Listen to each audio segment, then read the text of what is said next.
Hello दोस्तों, आपके अपने YouTube चैनल मैथ्स हंगामा में बहुत बहुत स्वागत है। दोस्तों, आज के इस वीडियो में आप सीखने वाले हैं स्पेशल रेलवे ग्रुप डी का मैथ का क्वेश्चन।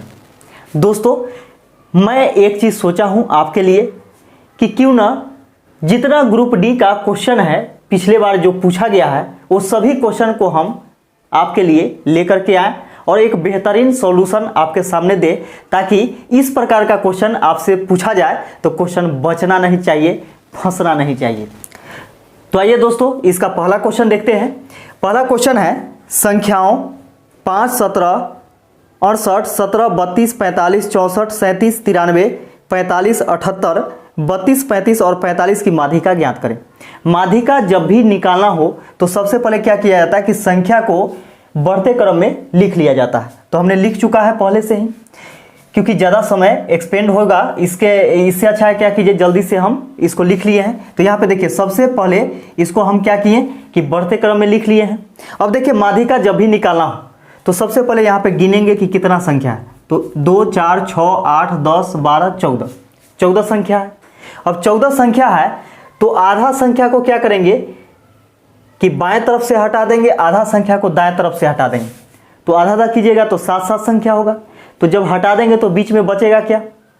जब आपको विषम संख्या में रहेगा, जैसे मान के चलिए कि 13 संख्या है तो 6 इधर से हटाएंगे, 6 उधर से हटाएंगे और जो बीच में बचेगा वही माध्यिका होता है। लेकिन जब जोड़ा अंक में रहेगा यानी सम संख्या में रहेगा, जैसे 14 संख्या है, तब इसमें क्या करेंगे तो इसमें बीच में 2 संख्या को बचाना। यहाँ पे देखिएगा कि बाएं तरफ से 6 संख्या हटाएंगे यानी 2, 4, 6 संख्या बाएं तरफ से और दाएं तरफ से भी 6 संख्या को हटाएंगे। 2, 4, 2, 6। अब बीच में जो 2 संख्या बच गया है उसको क्या करना है, दोनों को जोड़ लेना है। 37 प्लस 45। तो देखिए 37 और 45 2 संख्या बचा हुआ है और इसे 2 से भाग दे देना है। दोनों को जोड़ करके 2 से भाग देना है। तो इसको जोड़िएगा तो 7, 5, 12 के 2, 4, 3, 7, 1, 8, 82/2, 2 से काटिएगा तो 41, यानी 41 आपका माध्यिका हो गया और यही इसका आंसर हो जाएगा। दोस्तों अगला क्वेश्चन देखिएगा। अगला क्वेश्चन है कि आकृति में AB समांतर CD, यानी AB जो है CD के समांतर है। तो सबसे पहले हम क्या करते हैं कि इसको बना लेते हैं फिगर को। ये आकृति है इस प्रकार,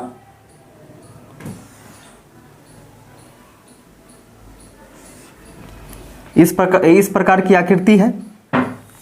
अब यहाँ पे समझिएगा कि इसका नामकरण भी हम लोग कर लेते हैं। F है, A है, यहाँ पे समकोण का सिंबल है, AE हो गया, C हो गया, D हो गया और यह B हो गया। अब देखिएगा दोस्तों, इसे बोला जा रहा है क्या कि AB समांतर CD।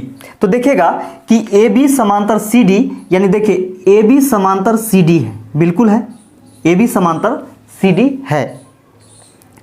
और कोण AFE, कोण AFE, तो कोण AFE बराबर 30 डिग्री दिया हुआ है। तो देखिए यहाँ पे A जो है कोण 30 डिग्री इसका वैल्यू है, ठीक है। कोण FCD का मान क्या होगा? कोण FCD का मान पूछा जा रहा है, यानी इस कोण का मान पूछा जा रहा है कि क्या होगा। दोस्तों यहाँ पे समझिएगा, यहाँ पे आप जानते होंगे कि किसी भी त्रिभुज के तीनों कोणों का योग क्या होता है? 180 डिग्री होता है। यहाँ पे A वाला 30 दिया हुआ है और A आपका 90 दिखाई दे रहा है, ठीक है, 90 दिखाई दे रहा है। तो A वाला कोण यहाँ पे देखिए कि दोनों को जोड़ेंगे और 180 में से घटा देंगे तो ये वाला निकल जाएगा, है ना। तो यहाँ पे देखिएगा कि 9 और 3 12, 120 और 180 में से 120 घटाइएगा तो 60 डिग्री होगा, ठीक है, 60 डिग्री इसका वैल्यू हो गया। अब यहाँ पे समझिए कि एक सीधी रेखा पर यहाँ पे कोई अगर लंब डाला जाता है तो यहाँ पे ये दोनों का योग कितना होता है? कोणों का योग 180 डिग्री होता है, आप जानते होंगे।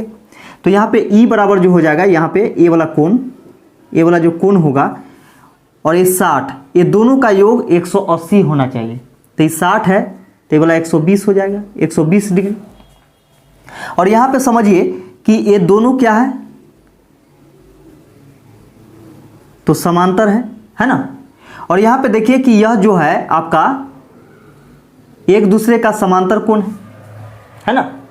तो ये दोनों का समांतर कोण है, तो यहाँ से आप देखिएगा कि इसका वैल्यू कितना हो जाएगा, तो 120 डिग्री हो जाएगा। इसका वैल्यू जो होगा कितना हो जाएगा, तो 120 डिग्री हो जाएगा। और यही था आपका आंसर हो गया 120 डिग्री, क्योंकि पूछा जा रहा था कोण एफ सी डी बराबर क्या होगा, तो 120 डिग्री हो जाएगा। अगला क्वेश्चन देखिएगा दोस्तों, तीसरा नंबर। इसमें बोला जा रहा है क्या कि भुजाओं वाले कितना भुजा, 28 भुजा। तो 28 भुजाओं वाले एक बहुभुज में विकर्णों की संख्या ज्ञात करें। तो देखिए विकर्णों की संख्या बराबर क्या होता है,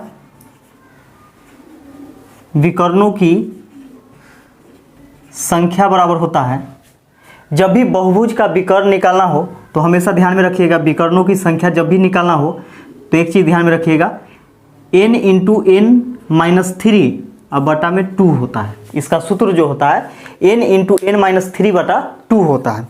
दोस्तों यहाँ पे देखिएगा n क्या होता है, तो n भुजाओं की संख्या होता है। तो कितना भुजा वाला है, तो 28 भुजा वाला है। तो 28 गुने 28 में से 3 घटाइएगा तो कितना हो जाएगा 25, अब बटा में 2 से काटेंगे, 14 दूनी 28, यानी 14 गुने 25, 14 25 70 के 0 हासिल 7, 14 दूनी 28, 28 और 7 35, यानी 350 विकर्ण बनाए जा सकते हैं और यही आपका आंसर हो जाएगा।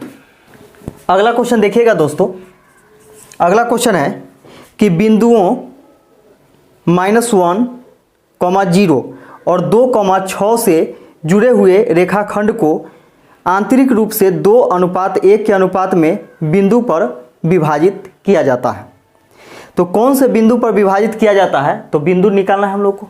यहाँ पे समझिएगा कि एक रेखा है, ये वाला है, 2 बिंदु है ना, और दोनों बिंदु आपको दिया हुआ है, एक है -1 और 0 और एक है आपका 2, 6, ये दिया हुआ है। यहाँ पे बीच में कोई बिंदु है जहाँ इसको काटता है, और यहाँ पे देखिए कि यह बिंदु x, y होगा, x, y बिंदु होगा, जबकि दोनों का जो अनुपात दिया गया है वह अनुपात कितना है, तो 2:1 के अनुपात में है, यानी 2:1 के अनुपात में है। तो यहाँ से देखिए m1 होता है और यह m2 होता है, ठीक है। तो 2:1 के अनुपात में तो m1 कितना हो जाएगा, 2 हो जाएगा और m2 1 हो जाएगा।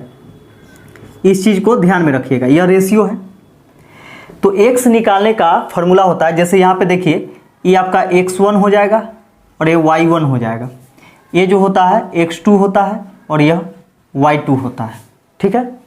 अब यहाँ पे समझिए कि फॉर्मूला क्या होता है, हम लोगों को क्या निकालना है, x और y का वैल्यू निकालना है। तो x और y का वैल्यू निकालना है, तो देखिए x बराबर होता है m1 into x2 plus m2 into x1 अब बटा में m1 प्लस m2, ये चीज़ होता है। y बराबर क्या होता है, तो y बराबर होता है m1 into y2 plus m2 into y1 अब बटा में m1 प्लस m2 होता है। बस इसी फार्मूला पे हमको क्या करना है कि सेट कर देना है और आंसर निकाल लेना है। दोस्तों यहाँ पे समझिएगा कि m1 कितना है, तो 2 है, तो 2 गुने x2 कितना है, तो देखिए x2 भी 2 है, प्लस m2 कितना है, तो 1 है, गुने x1 कितना है, तो देखिए x1 -1 है, -1 हो गया, बटा में m1 प्लस m2, तो m1 कितना है, तो 2 है, तो 2 प्लस m2 1 है। अब यहाँ पे देखिए 2 दूनी 4, आई माइनस में 1 होगा, यानी प्लस माइनस माइनस हो जाएगा, 1 1 कम 1, तो 4 में से 1 घटाइएगा तो 3 अब बटा में 2 1 3, 3 से 3 कैंसिल हो जाएगा, 1 बचेगा, यानी x का वैल्यू क्या आ गया, तो 1 आ गया। अब देखिए यहाँ पे y का वैल्यू निकालना है, बराबर m1, तो m1 देखिए कितना है, तो 2 है, गुने y2 6 है, 6 लिखेंगे, प्लस m2 देखिए 1 है, गुने y1 कितना है, तो 0 है, 0 से गुना करेंगे, बटा में m1 2 और प्लस m2 1, 6 दूनी 12 और 1 में 0 से गुना करेंगे तो 0 हो जाएगा, तो 12 में 0 जोड़िएगा तो 12 ही होगा, 12 बटा 2 1 3, 3 चौके 12 यानी 4 आ गया, है ना। तो हम लोगों से पूछा गया है कि x, y का वैल्यू यानी इस बिंदु का वैल्यू पूछा गया है, ये वाला बिंदु का वैल्यू। तो यहाँ पे देखिए कितना होगा, तो x का वैल्यू कितना निकला है, तो 1 निकला है, ठीक है, 1, y का वैल्यू कितना है, तो 4 है, तो 1,4 यही इसका आंसर हो जाएगा, जो कि देखिए कौन से ऑप्शन में दिया गया है, तो ऑप्शन नंबर सी में दिया गया है। अगला क्वेश्चन देखिएगा दोस्तों, अगला क्वेश्चन है कि यदि 8 sec square x minus 7 tan square x बराबर 11 और 0 डिग्री से बड़ा या बराबर x का मान और इससे बड़ा या बराबर 90 डिग्री है, तो x बराबर क्या होगा, यानी x बराबर व्हाट। हम लोगों से पूछा गया कि x का मान क्या होगा। अब यहाँ पे समझिएगा दोस्तों 8, अब देखिए sec स्क्वायर x यानी sec स्क्वायर थीटा बराबर क्या होता है, 1 प्लस tan स्क्वायर थीटा, और थीटा की जगह क्या है, x है तो x लिख दिए हैं, 8 अपनी जगह है इनटू में, क्योंकि यहाँ पे देखिए sec स्क्वायर थीटा बराबर क्या होता है, 1 प्लस tan स्क्वायर थीटा होता है, माइनस में 7 tan स्क्वायर x बराबर कितना, तो 11, ठीक है। अब देखिएगा यहाँ पे कि 8 से दोनों में गुना करेंगे तो ये हो जाएगा 8 एकम 8 plus 8 tan square x minus 7 tan square x बराबर 11, 8 इधर प्लस में उधर जाएगा तो माइनस में। अब यहाँ पे समझिए कि 8 tan स्क्वायर x में से 7 tan स्क्वायर x घटाइएगा तो 1 tan स्क्वायर x बचेगा, तो 1 नहीं लिखा जाता है, यानी tan स्क्वायर x बराबर 11 में से 8 घटाइएगा तो 3 बचेगा, है ना। अब यहाँ पे देखिए स्क्वायर हटता है तो इधर रूट चढ़ जाएगा, बराबर के उस पार रूट चढ़ेगा, यानी tan स्क्वायर x है तो स्क्वायर हटा देंगे तो tan x बराबर क्या हो जाएगा, √3 हो जाएगा। और देखिए √3 जो होता है tan कितना का वैल्यू होता है, तो आप जानते होंगे कि tan 60 का मान होता है √3। तो यहाँ पे देखिए कि tan x बराबर हम इसको लिख सकते हैं tan 60 डिग्री, tan 60 डिग्री का मान होता है √3 होता है। हम लोगों से x का वैल्यू पूछा है। अब यहाँ पे समझिए कि tan से tan कैंसिल हो जाएगा, tan से tan कैंसिल हो जाएगा, यानी x बराबर कितना, तो 60 डिग्री, और यही चीज़ तो पूछा जा रहा था 60 डिग्री। ये भी चीज़ ध्यान में रखना है कि 60 डिग्री जो है 0 से बड़ा है जबकि 90 डिग्री से छोटा है, तो इसका भी रूल का जो है पालन किया जा रहा है, जो दिया हुआ था इसका भी पालन कर रहा है ना। तो x बराबर कितना हो गया, तो 60 डिग्री यानी 60 डिग्री, जो कि ऑप्शन नंबर डी में दिया गया है। दोस्तों अगला क्वेश्चन देखिएगा, अगला क्वेश्चन है कि दिया गया वेन आरेख कुल 50 छात्रों को दिखाता है जो 3 विभिन्न परीक्षाओं A, B और C में बैठे हैं, सभी कम से कम एक परीक्षा में उपस्थित हुए हैं, इनमें से कितने वास्तव में किसी एक परीक्षा में बैठे हैं। तो यहाँ पे समझिएगा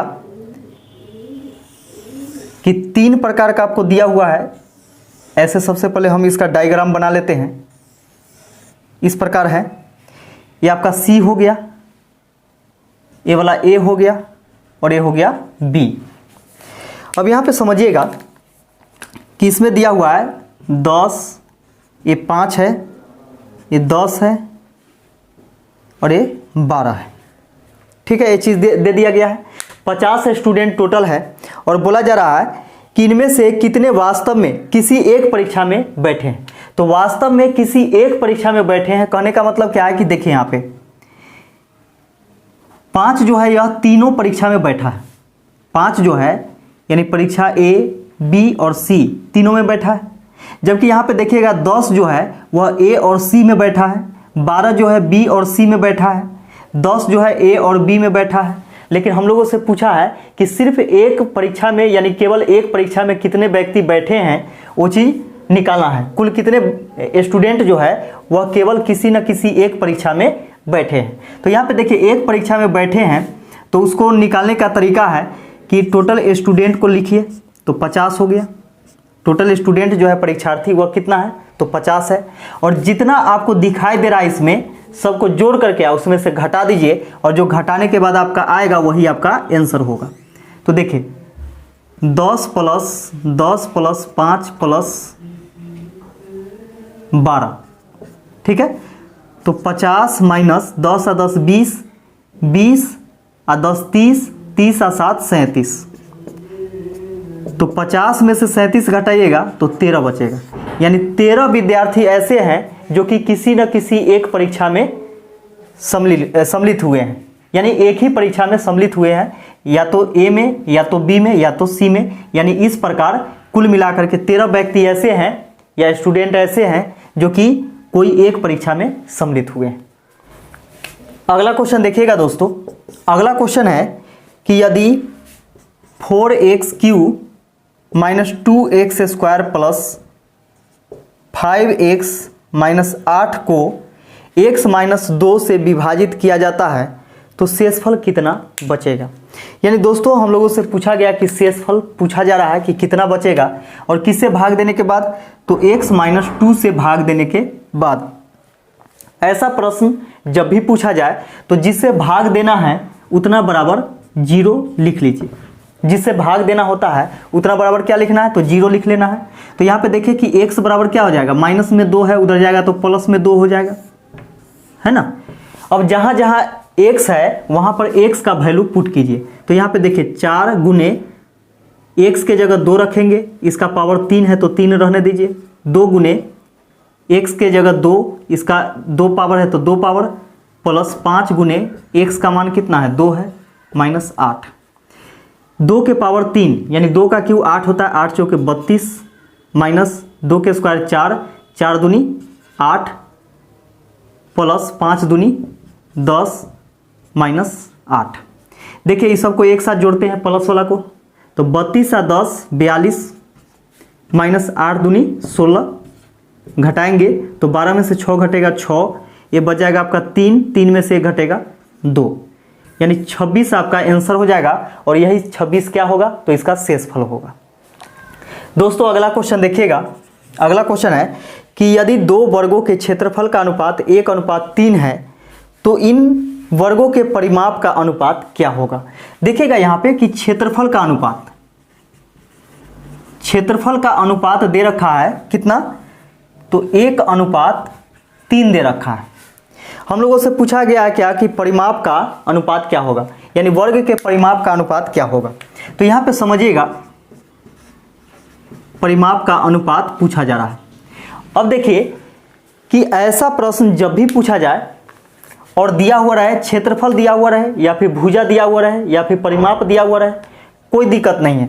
यहाँ पे देखिए क्षेत्रफल किसी भी चीज का जब होता है तो वर्ग सेंटीमीटर में होता है, सेंटीमीटर स्क्वायर या मीटर स्क्वायर, यानी वर्ग सेंटीमीटर या वर्ग मीटर में होता है कि नहीं। तो यहाँ पे देखिए और परिमाप जो होता है या फिर भुजा, जब भी भुजा भी पूछता या फिर परिमाप भी पूछ रहा कोई दिक्कत नहीं है। तो परिमाप निकालते हैं तो वह या तो सेंटीमीटर में होता है या फिर मीटर में होता है, ठीक है। तो हम लोगों को क्या करना है कि यहां से यहां तक पहुंचना है। तो आप जानते होंगे कि वर्ग सेंटीमीटर से सेंटीमीटर में पहुंचना है तो वर्ग जब हटाते हैं तो स्क्वायर रूट चढ़ता है, जब स्क्वायर हटाते हैं तो रूट चढ़ता है। इसका मतलब क्या है कि इसका रूट करना पड़ेगा, है ना। तो 1 का रूट 1 ही होगा और 3 का रूट कितना हो जाएगा √3। आ रहा समझ में। और यही चीज आपका क्या होगा कि भुजा का होगा, क्योंकि क्षेत्रफल से आप भुजा में प्रवेश कीजिएगा तो क्षेत्रफल से भुजा में जब प्रवेश कीजिएगा तो क्षेत्रफल यदि सेंटीमीटर स्क्वायर में होगा या फिर मीटर स्क्वायर में होगा तो यह सेंटीमीटर या मीटर में भुजा होगा उसका, या फिर परिमाप का भी वही चीज होता है, सेंटीमीटर या मीटर होता है। तो देखिए स्क्वायर से हमको क्या करना है कि सिंपल में आना है, तो रूट चढ़ाना पड़ेगा। अगर यहाँ से क्षेत्रफल में जाना है तो आपको क्या करना होगा, स्क्वायर करना पड़ेगा। फिर इसका स्क्वायर कीजिएगा तो फिर इतना आ जाएगा। आ रहा है समझ में? तो परिमाप का जो अनुपात होगा वह कितना हो जाएगा, तो 1:√3 हो जाएगा और यही आपका आंसर हो जाएगा। दोस्तों अगला क्वेश्चन देखिएगा। अगला क्वेश्चन है कि 8% वार्षिक साधारण ब्याज की दर से 2 वर्ष 9 महीने के लिए निवेश की गई धनराशि एक अवधि के अंत में 915 रुपये हो जाती है।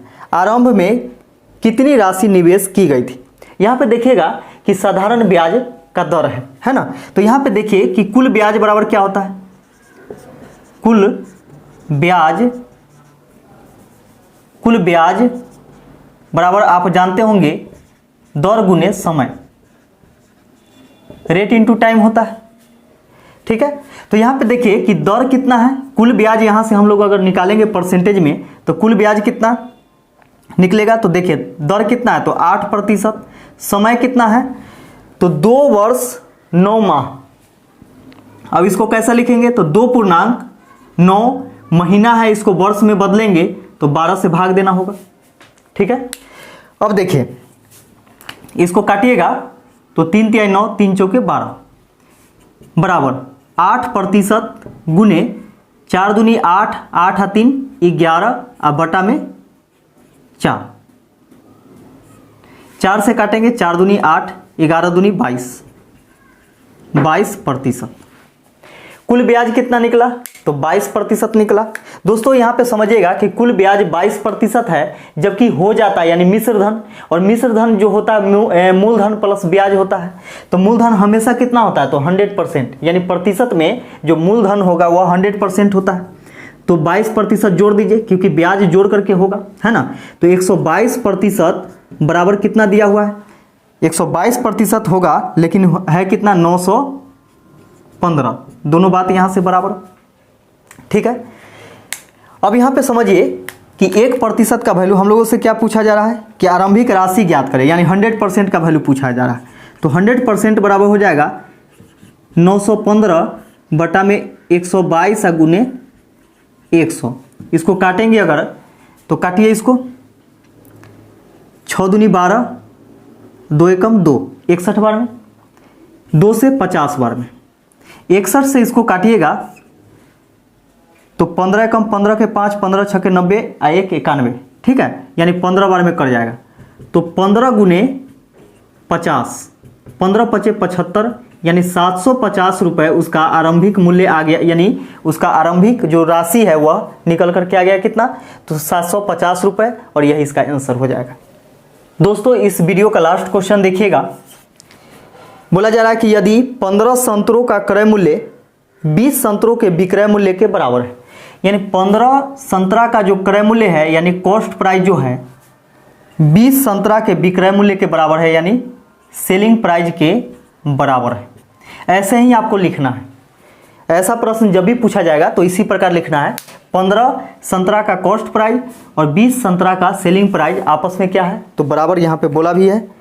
तो हानि प्रतिशत ज्ञात करें। तो यहाँ पे समझिए कि हानि प्रतिशत पूछा जा रहा है, इसका मतलब हानि हो रहा है। काटिएगा इसको तो 5 तिहाई 15, 5 चौके 20। देखिए एसपी उधर गुना में इधर आएगा तो भाग में, यानी सीपी बटा एसपी बराबर 3 इधर गुना में है उधर जाएगा तो भाग में, यानी 4/3। अब यहाँ पे देखिएगा कि कॉस्ट प्राइस कितना है 4 है, सेलिंग प्राइस कितना है तो 3 है, यानी 4 रुपया में खरीदा और 3 रुपया में बेच दिया। 4 रुपया में खरीदा था और 3 रुपया में बेच दिया, इसका मतलब 1 रुपया हानि हुआ। कितना में तो 4 रुपया में, और गुने 100, यहाँ से लॉस प्रतिशत निकल जाएगा। 4 से काटेंगे 25 बार में, यानी 25% की हानि हो गई, और यही इसका सही आंसर हो जाएगा। तो वीडियो कैसा लगा कमेंट करके हमें जरूर बताइएगा, और इसी प्रकार का वीडियो आपको मिलते रहेगा। वीडियो देखने के लिए आप सभी को बहुत बहुत धन्यवाद।